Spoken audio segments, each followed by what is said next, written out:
नीतीश जी, आपका टाइम खत्म हो चुका है, अब घर में बैठिए, आराम करिए। मेरे अजीज दोस्त, तो ये आपको मुबारकबाद देता हूं। टाइम नीतीश बदलते जा रहे हैं। नीतीश ने कहा, उनके लोगों ने कहा कि नहीं नहीं 11-10 बजे का, 11 बजे का, अब कह रहे हैं 2 बजे आएंगे। नीतीश जी, आपका टाइम खत्म हो चुका है, अब घर में बैठिए, आराम करिए। मेरे अजीज दोस्तों और बुजुर्गों, ये जो किशनगंज का चुनाव है, इलेक्शन है, ये सिर्फ सीमांचल की अजमत का इलेक्शन है, इससे बढ़कर कुछ नहीं है। ये किशनगंज की जनता की अजमत का इलेक्शन है। ये सिर्फ कुल्हैया भाई बहनों का या शेरशाहबादी का या सुरजापुरी का या हिंदू मुसलमान का इलेक्शन नहीं है। ये किशनगंज और सीमांचल की अजमत का इलेक्शन है मेरे अजीज दोस्तों और बुजुर्गों।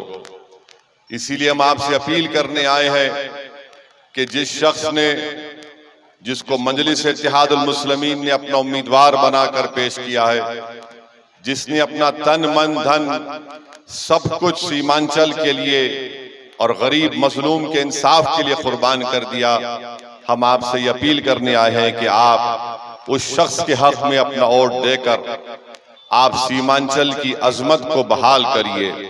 और सीमांचल की अजमत को बहाल करने का मकसद ये है कि हम जनाब तस्लीम साहब को खिराज अकीदत पेश करेंगे, जिसको लोग आज भी और कल भी सुबह क़यामत तक सीमांचल के गांधी के नाम से जानते थे और जानते रहेंगे इंशाअल्लाह ताला।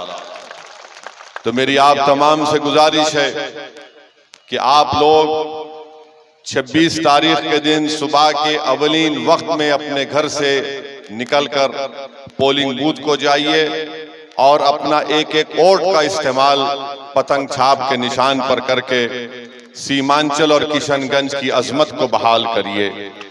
मेरी नजर में तस्लीमुद्दीन साहब मरे नहीं, वो जिंदा हैं। इंसान जब मरता है तो उसकी जिस्मानी मौत होती है, रूह निकल जाती है जिस्म से। ये हमको बताए ना हमारे उलमाए कराम।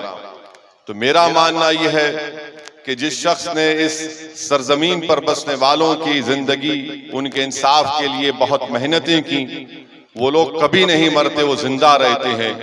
और मेरा मानना यह है कि तस्लीमुद्दीन साहब की उस मेहनत और कुर्बानियों को अगर कोई आगे लेकर जा सकता है तो उसका नाम अख्तरुल ईमान है।